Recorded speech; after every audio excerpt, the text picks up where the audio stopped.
Hello दोस्तों, welcome to all. आपके अपने YouTube channel online study IQ में मैं अमर आपका स्वागत करता हूं। दोस्तों, पिछली क्लास में हम लोग पढ़े थे कैलेंडर का इतिहास। ठीक है, कैलेंडर के इतिहास के बारे में देखे थे और देखे थे कि वो कैलेंडर में वर्ष को हम कैसे देखते हैं, किस प्रकार वर्ष को जैसे 2020 है, 2021 है, तो हम बताए थे कि कैलेंडर का यूज हम क्यों करते हैं।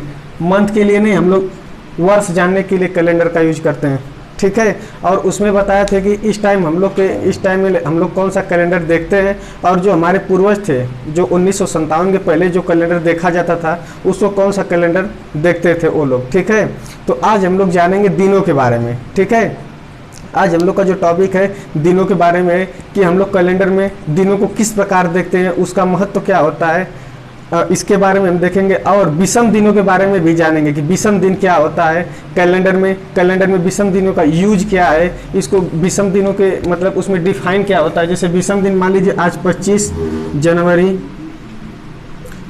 जनवरी है, तो हमें पूछ देता है प्रश्न में कि 2 जुलाई को 25 जनवरी दिन मंगलवार है। ठीक है, तो 2 जुलाई को पूछ देगा कि कौन सा दिन होगा, तो हम विषम दिनों के माध्यम से हम जो मंगलवार जो 25 जनवरी को मंगलवार पड़ता है तो पूछ देगा 2 जुलाई को कौन सा दिन पड़ेगा। यदि हमें विषम दिन अगर हम कैलकुलेट नहीं कर पाएंगे तो इस तरह हमें कैलेंडर में देखना पड़ेगा कि 25 फिर इधर फरवरी में कितना दिन है, मार्च में कितना दिन है, अप्रैल में, इस तरह काउंट करके तब हम बता पाएंगे कि 2 जुलाई को कौन सा दिन पड़ेगा। लेकिन यदि हम विषम दिन निकालना जान जाएंगे तो हम आसानी से बता सकते हैं कि 2 जुलाई को कौन सा दिन पड़ेगा। ठीक है दोस्तों, तो हम आगे बढ़ते हैं और हम विषम दिनों के बारे में और दिनों के बारे में जानने की कोशिश कर रहे हैं। ठीक है, यदि आप हमारे चैनल पर नए हैं तो हमारे चैनल को सब्सक्राइब करिए, लाइक करिए और बेल आइकन को प्रेस करिए, जिससे हमारी आने वाली वीडियो आप तक जल्द से जल्द पहुँचे। ठीक है, देखते हैं दिनों के बारे में। दिन क्या होते हैं, हमारा पॉइंट है दिन। दिन किसे कहते हैं? दिन यदि पूछा जाए किसी से तो दिन का डिफिनेशन क्या होगा, तो लोग बताएंगे कि जो हम लोग दिन भर की जो दिनचर्या होती है, जो हम लोग दिन भर में काम करते जितना समय होता है उसी को दिन कहते हैं। या आप बोल देंगे कि 24 घंटे जो होता है उसी को ही दिन कहते हैं, लेकिन ये ऐसा नहीं है। दिन का डिफिनेशन ये होता है कि जैसे हम वर्ष का डिफिनेशन बताए थे कि जो हमारी पृथ्वी सूर्य का चारों ओर चक्कर लगाती है, पृथ्वी सूर्य का चारों ओर चक्कर लगा लेती है। जब वो ये एक चक्कर पूरा कर लेती है, जितना समय उसे लगता है उसी को हम एक वर्ष कहते हैं। उसी प्रकार जो दिन होता है, दिन में यह होता है जब पृथ्वी अपने अक्ष पर रोटेट करती है। ठीक है, वह अपने अक्ष पर जब रोटेट करती है तो एक रोटेशन में जो एक अक्ष पर जब अपने पूरा रोटेट कर लेगी तो एक चक्कर उसे पूरा करने में जितना समय लगता है, ठीक है, उसे ही एक दिन कहते हैं। ठीक है, उसे ही एक दिन कहते हैं। ठीक है, एक दिन में कितना समय होता है, तो लगभग हम लोग 24 घंटे मानते हैं। ठीक है, लेकिन एक्चुअली होता नहीं है, एक्चुअली 23 घंटे 57 मिनट हम लेते हैं। ठीक है, 23 घंटे 57 मिनट। तो इसको हम दिन का डिफिनेशन हम लिखते हैं, फिर इसके बारे में हम डिटेल यहाँ पर नोट करते हैं। जिससे नोट करने से होगा कि हमारा जो नोट्स रहेगा वो अच्छे से बनेगा, जिससे हमारी तैयारी अच्छे से अच्छी होगी। ठीक है, तो दिन की डिफिनेशन यहाँ पर लिखते हैं। दिन की डिफिनेशन है पृथ्वी द्वारा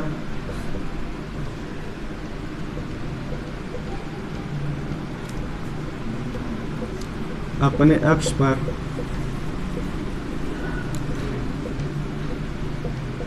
एक चक्कर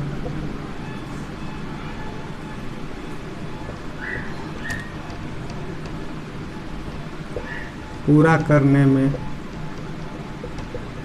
लगा समय एक दिन होता है।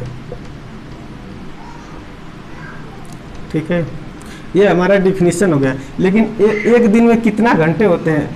ठीक है, इसको हम एक दिन में अगर समय के लिए हम देखेंगे एक दिन में, तो एक्चुअली जो डाटा होता है हमारा 23 घंटे 56 मिनट 47.25 सेकेंड होता है। ठीक है, लेकिन लगभग हम इसका यूज जो करते हैं लगभग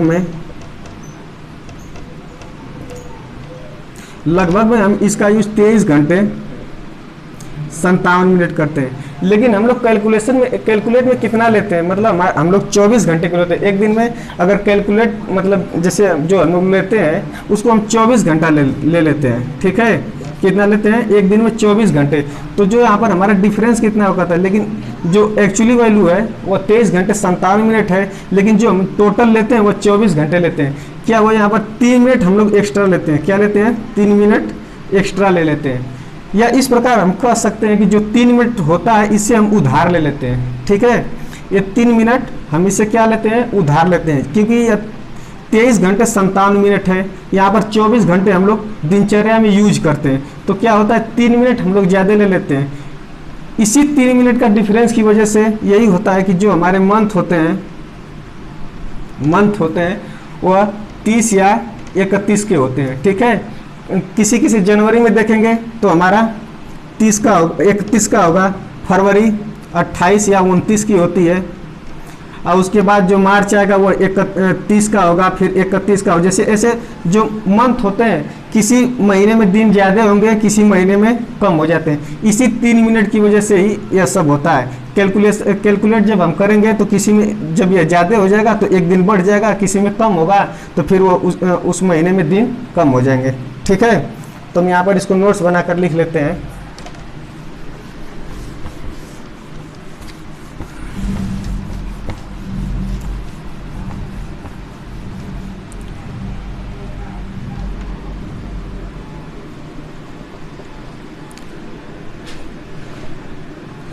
तीन मिनट के अंतर के कारण ही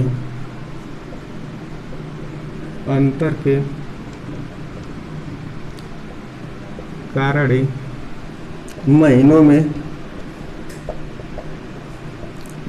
में दिनों की संख्या कम या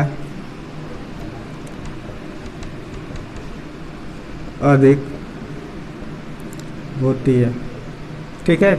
यहाँ पर हम दिन में देख लिए कि जो हमारा 3 मिनट जो डिफरेंस हो रहा था उसकी वजह से जो महीनों में दिन कम या ज़्यादा हो रहे हैं। कल हम लोग जो पिछली क्लास में हम लोग देखे थे कि उसमें जो 1/4 हो रहा था, 1/4 का जो डिफरेंस हो रहा था वहाँ पर, इसकी वजह से जो 4 साल में हर चौथे साल में एक दिन जो हो रहा था वो फरवरी में जाकर 28 से 29 हो जा रहा था, ठीक है।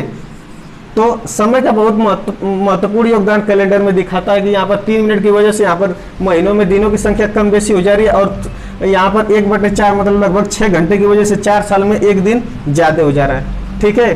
अब हम इसमें आगे बढ़ेंगे। यहाँ पर दिन हो गया, हम लोग का दिन खत्म हो गया।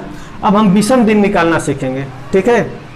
विषम दिन के बारे में जानेंगे कि विषम दिन का हम लोग के कैलेंडर में क्या महत्वपूर्ण योगदान रहता है।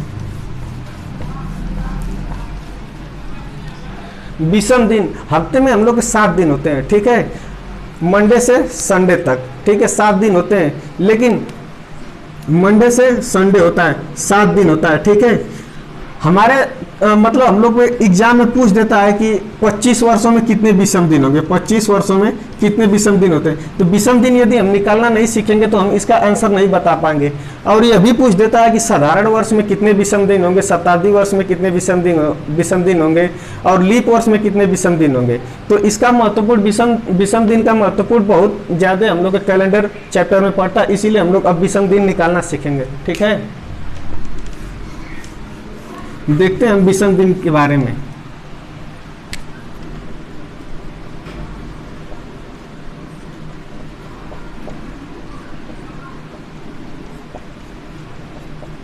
विषम दिन होता क्या है इसके बारे में चर्चा करेंगे। विषम दिन हफ्ते में 7 दिन होते हैं। कोई यदि संख्या दी जाए, कोई वर्ष में या मतलब कोई भी दिन दे दिया जाए, अगर टोटल संख्या उसकी है 7 दिन होते हैं हफ्ते में, यदि इसी 7 से उसमें यदि भाग दे दिया जाए, कोई भी संख्या है, मान लीजिए 34 है, ठीक है, कोई भी संख्या है, यदि इस 7 दिन होते हैं, यदि इसी 7 से इसमें भाग दे दिया जाए तो जो भी हम लोग का रिमाइंडर बचता है उसमें कुछ भी बच सकता है, 2 बच सकता है, 3 बच सकता है, 4 बच सकता है। यदि कोई रिमाइंडर हम लोग का जो शेष बचता है वही हम लोग का विषम दिन होता है, ठीक है। तो इसको परिभाषित हम करते हैं।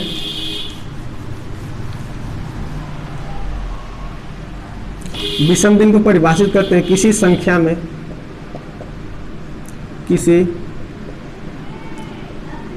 दी हुई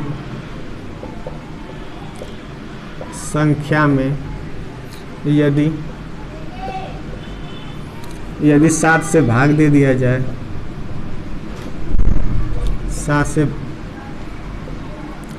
भाग दे दिया जाए तो जो दिन शेष बचता है उसे ही विषम दिन कहते हैं। विषम दिन कहते हैं। एग्जाम्पल के तौर पे हम लोग देख लेते हैं। ठीक है, मान लीजिए 34 दे दिया है, यदि इसमें पूछ दे कि इसमें विषम दिनों की संख्या कितनी होगी, ठीक है 7 है। ठीक है, तो 7 से हम लोग इसमें भाग देंगे, कितनी बार जाएगा 4 टाइम्स जाएगा। ठीक है, कितना होगा 28, रिमाइंडर कितना बचेगा 6, क्योंकि यदि यहाँ पर 35 होता तो जाता कितना हम लोग का 5 बार जाता। ठीक है, यदि 35 या 34 की जगह, यदि 34 की जगह यदि 35 हम ले लेते, 7 से जो डिवाइड करते तो कितनी टाइम्स जाता 5 टाइम्स। ठीक है, तो यहाँ पर रिमाइंडर कितना बचता है 0। तो इसको हम देख सकते हैं कि जो हम लोग का अधिकतम जो शेष बचता है विषम दिनों में, अधिकतम जो शेष होता है विषम दिन वह 6 होता है, और जो न्यूनतम होगा वह 1 होगा। ठीक है, क्योंकि यहाँ पर 0 आ जा रहा है। ठीक है, इसीलिए जो अधिकतम विषम दिनों की संख्या जो होती है वह 6 होती है, और न्यूनतम विषम दिनों की संख्या 1 होती है। ठीक है, इसको हम पॉइंट करते हैं।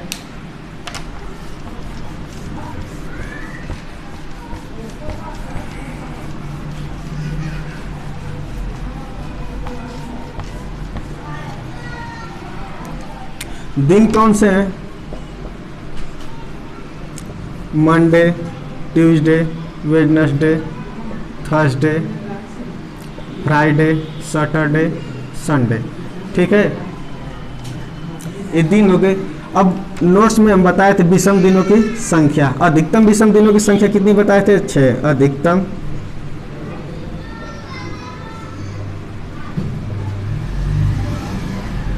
अधिकतम विषम दिनों की संख्या 6 और न्यूनतम विषम दिनों की संख्या कितनी होती है 1 होती है। ठीक है, यहाँ पर विषम दिन हम जान गए। अब इस पर हम लोग प्रश्न करते हैं कि किस प्रकार हम विषम दिन निकालते हैं किसी संख्या का। ठीक है,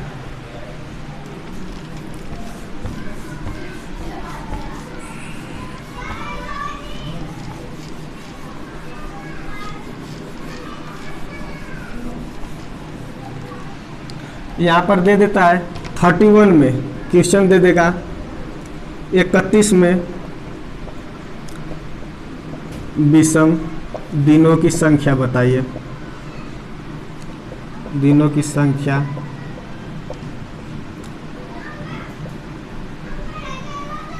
बताइए। तो जो हमारा 31 दिया है इसमें 7 से हम लोग क्या करेंगे डिवाइड कर देंगे। ठीक है, 31 में 7 से यदि भाग दे देंगे तो हमारा रिमाइंडर कितना जाए, कितना बचेगा, या कितनी बार जाएगा 4 बार जाएगा। कितना 7 चौक 28, रिमाइंडर कितना बचेगा हमारा 3। यही जो 3 हमारा बचेगा वही क्या होगा, यही विषम दिन होता है। ठीक है, अब हम देखेंगे किसी वर्ष में कितने विषम दिन होते हैं, साधारण वर्ष में और लीप वर्ष में कितने विषम दिन होते हैं, और उन विषम दिनों का यूज हम लोग कैलेंडर में किस प्रकार करते हैं प्रश्नों को हल करने के लिए। ठीक है,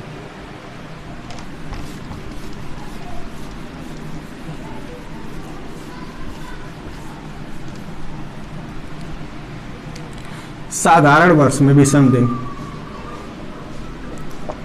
साधारण वर्ष में विषम दिन। तो एक साधारण वर्ष में कितने दिन होते हैं हम प्रीवियस वीडियो में बता चुके हैं, इन पर बहुत अच्छे से चर्चा हुई थी प्रीवियस वीडियो में। इसको यदि आप लोग नहीं देखे हैं तो अच्छे से देखिएगा, जिसमें हम इन सब पर चर्चा अच्छे से किए कि कितने दिन होते हैं साधारण वर्ष में, लीप वर्ष में कितने दिन होते हैं। तो साधारण वर्ष में हम बताए थे कि 365 दिन होते हैं, ठीक है।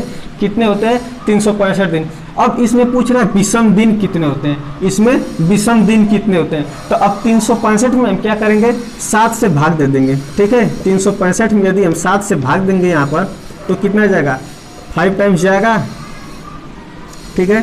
35 होगा 1, फिर 5 यहाँ पर उतरेगा, 2 बार और जाएगा, 40 हो जाएगा, कितना होगा 1। तो हमारा जो विषम दिन निकल कर आ गया साधारण वर्ष में, साधारण वर्ष में 1 आया। कितना आया, यहाँ पर लिख लेते हैं साधारण वर्ष में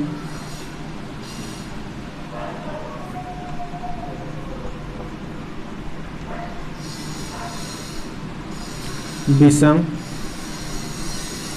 दिनों की संख्या 1 होती है, ठीक है।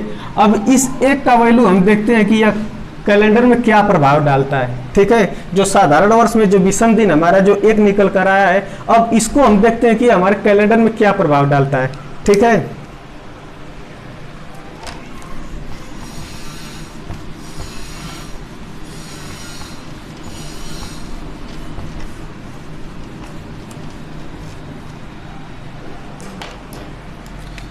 पहले लिखेंगे हम लोग साधारण वर्ष,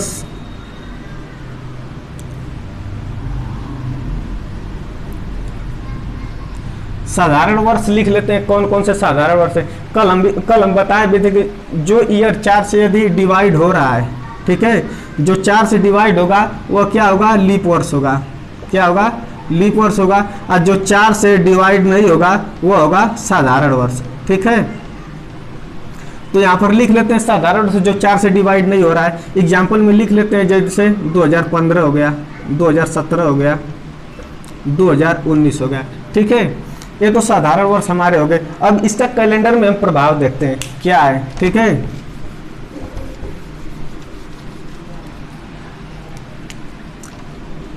मान लीजिए 1 जनवरी को, 1 जनवरी 2015 को कौन सा दिन था, सोमवार था,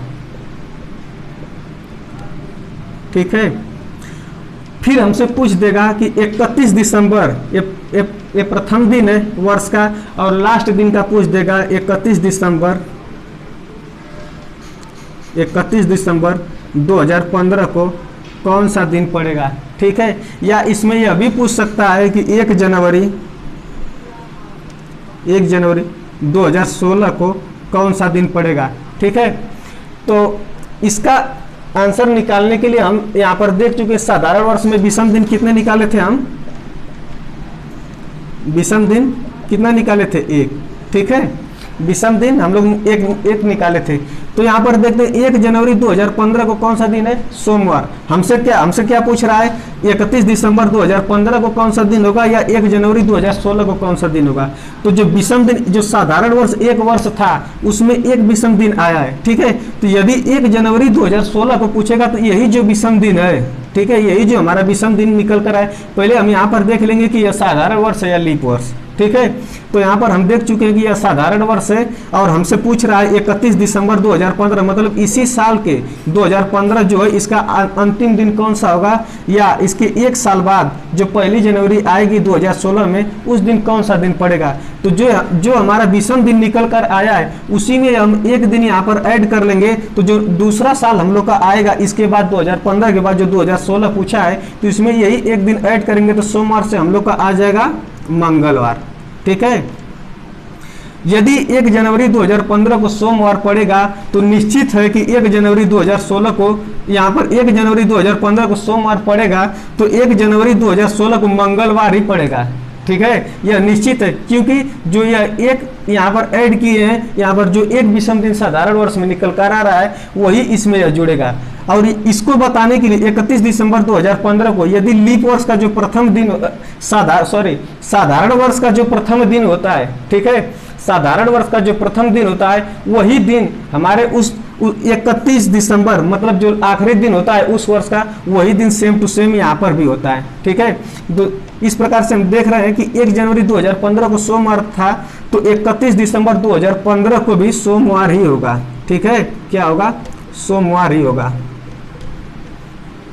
ठीक है, यहाँ पर समझ में आया होगा कि जो हमारे जो विषम दिन होता है, यदि पूछ ले 1 साल बाद का यदि पूछेगा तो हम उसमें ऐड कर लेंगे। अब यदि साधारण वर्ष का पहला और आखिरी दिन क्या होता है? समान होता है। इसको हम नोट करके भी लिख लेते हैं।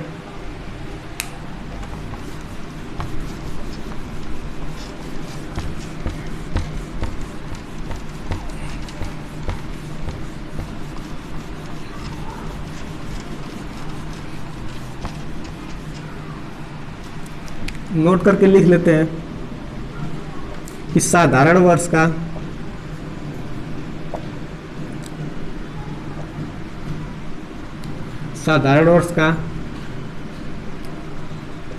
पहला और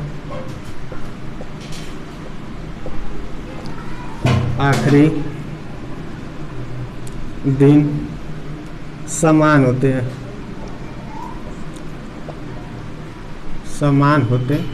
हैं, ठीक है। तो यहाँ पर हम लोग साधारण वर्ष देख लिए। अब हम लोग देखेंगे लीप वर्ष में। लीप वर्ष में विषम दिन का क्या महत्व है और किस प्रकार विषम दिनों के साथ भी लीप वर्ष में संख्या घटती या बढ़ती रहती है। ठीक है,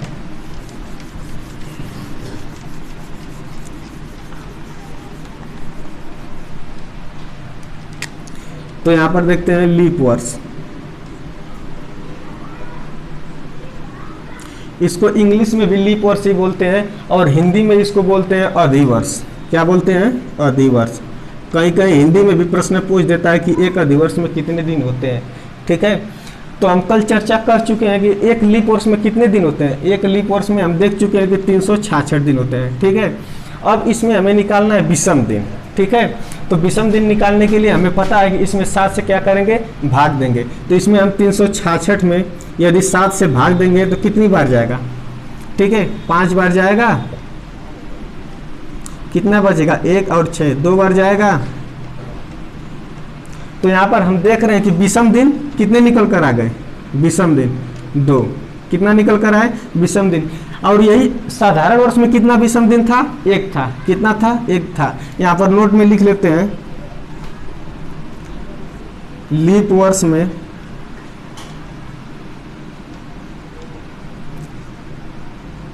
विषम दिनों की संख्या 1 होती है। ठीक है, लीप वर्ष में विषम दिनों की संख्या 1 होती है। अब इसका हम महत्व देखते हैं कैलेंडर में, किस प्रकार यह मतलब संख्या घटती है और बढ़ती है। एक दिन लीप वर्ष में विषम संख्या, सॉरी यहाँ पर 2 रहेगा, 2 होती है। और यहाँ पर हम देखते हैं कि किस प्रकार दिनों की संख्या घट या बढ़ रही है। ठीक है,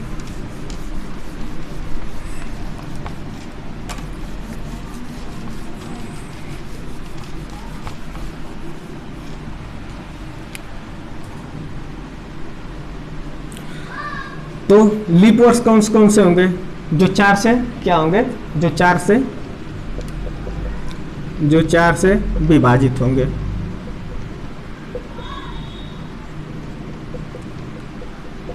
तो कौन कौन से होंगे? मान लेते हैं 2012 भी हो जाएगा, 2016 हो जाएगा, 2020 हो जाएगा। ठीक है, ETC बहुत सन होंगे जो 4 से डिवाइड हो जाएंगे। ठीक है, तो यहाँ पर प्रश्न एक लेकर कुछ देखते हैं। मान लेते हैं जो 1 जनवरी है, ठीक है, 1 जनवरी 2012 को कोई भी सन ले लेते हैं जो लीप वर्ष हो, जो 4 से विभाजित हो। ठीक है, 1 जनवरी 2012 को कौन सा दिन था? मंगलवार। ठीक है, मंगलवार। ठीक है, तो इसमें पूछ देगा 31 दिसंबर 2012 को कौन सा दिन पड़ेगा। और 1 जनवरी 2012 है तो फिर आएगी 2013 को कौन सा दिन पड़ेगा। तो लीप वर्ष में हम विषम दिन निकाल चुके हैं। विषम दिन कितना होता है? विषम दिनों की संख्या हम निकाल चुके हैं, 2 होती है। ठीक है।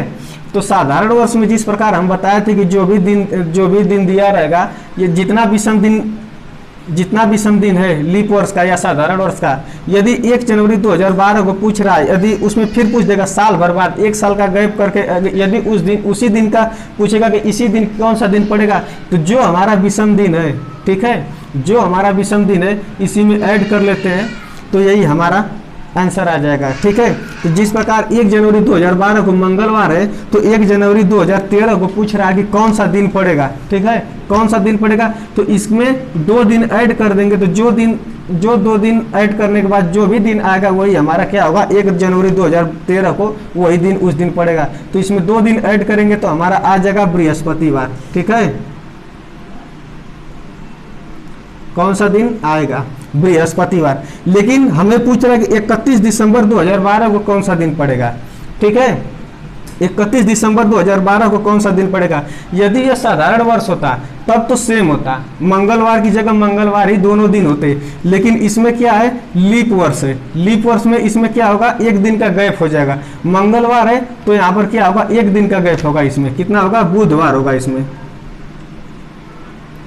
इसमें 1 दिन का गैप होगा। यदि 1 साल के बाद पूछेगा तो 2 दिन का गैप, यदि लास्ट दिन का, पहले और आखिरी दिन का पूछेगा तो 1 दिन का गैप।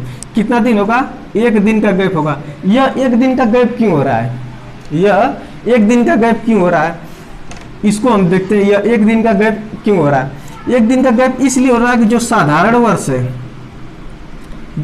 वर्ष है उसमें फरवरी कितनी की होती है, 28 की होती है, लेकिन वही लीप वर्ष हो जाएगा।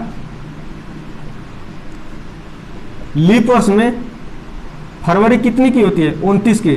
तो यहाँ पर देखिए कितने दिन का गैप बढ़ रहा है, 1 दिन जो ऐड हो रहा है ज्यादा, जो 1 दिन बढ़ रहा है साधारण वर्ष से लीप वर्ष में, उसीलिए जो फरवरी है वो 28 से 29 की हो रही है, इसीलिए यहाँ पर 1 दिन, जो 1 दिन बढ़ जाता है लीप वर्ष में, इसीलिए यहाँ पर 1 दिन, यहाँ पर भी पहले और आखिरी दिन के बीच में ये बढ़ जाता है, क्योंकि यह जनवरी है या दिसंबर है, क्योंकि इसी के बीच में फरवरी हमारी आती है, जो 1 दिन ज़्यादा बढ़ जाता है, इसीलिए हम लोग पहले और आखिरी दिन में 1 दिन यहाँ पर भी बढ़ जाएगा, और उसी की वजह से यहाँ पर देखिए 2 दिन का गैप आ जा रहा है, ठीक है। तो हम अब इस पर प्रश्न करते हैं, इन्हीं के माध्यम से विषम दिन जिस प्रकार हमने यहाँ पर निकाले हैं लीप वर्ष में और साधारण वर्ष में, इन्हीं पर हम प्रश्न करते हैं कि किस प्रकार कितने सालों में कितने विषम दिन आते हैं, ठीक है।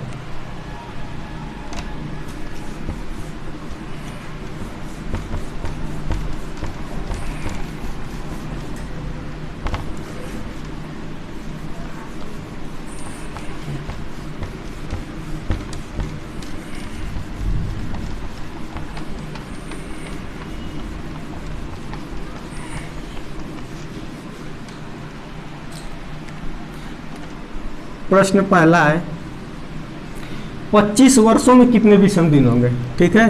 क्या है, 25 वर्षों में कितने विषम दिन होंगे, कितने विषम दिन होंगे।